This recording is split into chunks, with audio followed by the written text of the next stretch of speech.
I'm here with Mary from Best Bat Houses. Now, tell a little bit about what you do here and what you're trying to accomplish for the average Wisconsinite.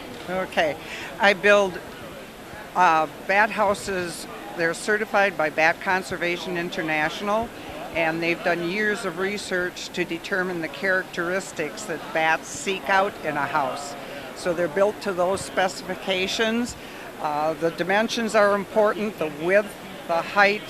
Chamber spacing is very important. My chambers are less than an inch deep. Excuse me. It's made from all bat-friendly materials. It's AC plywood, no chemically treated wood, and pine. Bats don't like drafts, so I use a 35-year latex caulk during and after construction to seal up any holes or spaces. And I staple the climbing mesh on with stainless steel staples so they won't rust. The interior gets 2 coats and the exterior gets 3 coats of bare 25-year latex stain. The exterior grade screws are countersunk, and I put wood putty over for added weatherability.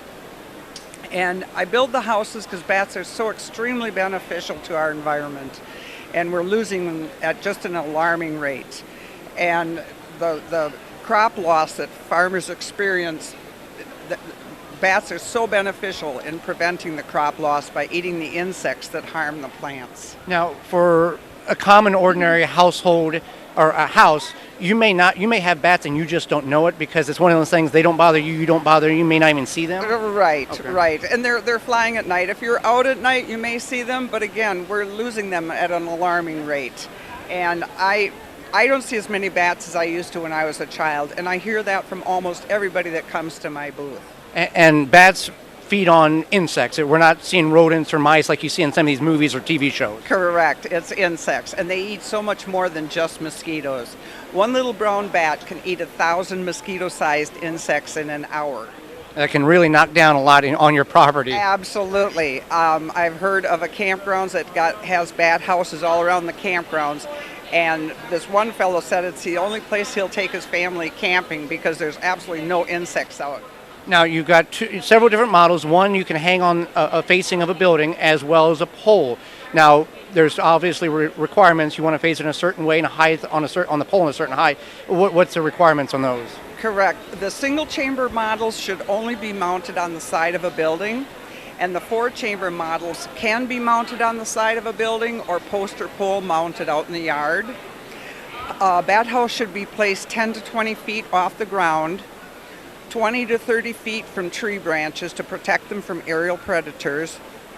And they recommend, and when I say they, I get all my information from Bat Conservation International.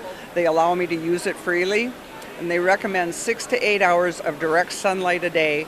If you can't achieve that, to face the house east for morning sun and afternoon shade. And then, bat guano can be very beneficial in the garden, and the way sometimes they harvest bat guano in the industry is not as environmentally friendly method. So with your bat houses, you can be a way of capturing some of that. Sure, I recommend people get like maybe a 3-inch piece of PVC and cut it the lengthwise and affix it under the house to collect the guano, because it's very beneficial for your garden. People will buy guano.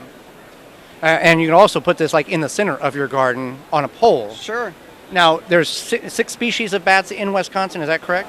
Yeah, and I can never remember all 6. Okay. The big brown and the little browns are bats that normally would inhabit a bat house, or they predominantly would inhabit a bat house. Some species prefer bark under a tree or something, or under tree bark, but we know the big browns and little browns do inhabit bat houses. Now, you make these per order, so for people who are looking at an opportunity to increase their helping the environment, what's the best way they can get a hold of you? I have a website. It's bestbathouses.com, and I'm at the Garden Expo this weekend selling my bat houses. I'll be at the Moses Conference in La Crosse, and that's the Midwest Organic Farmers Conference. But I do have a website, www.bestbathouses.com, and if you order on my website, that's great. I fill the orders as fast as I can. It's generally within a week. And if you're in the Madison, Wisconsin area, I can meet with you to exchange the bat house for you, or to do the deal, and that way I can save you shipping. So just contact me through my website. One last question: How often do bats reproduce, and is there any clean out that is required on bat houses?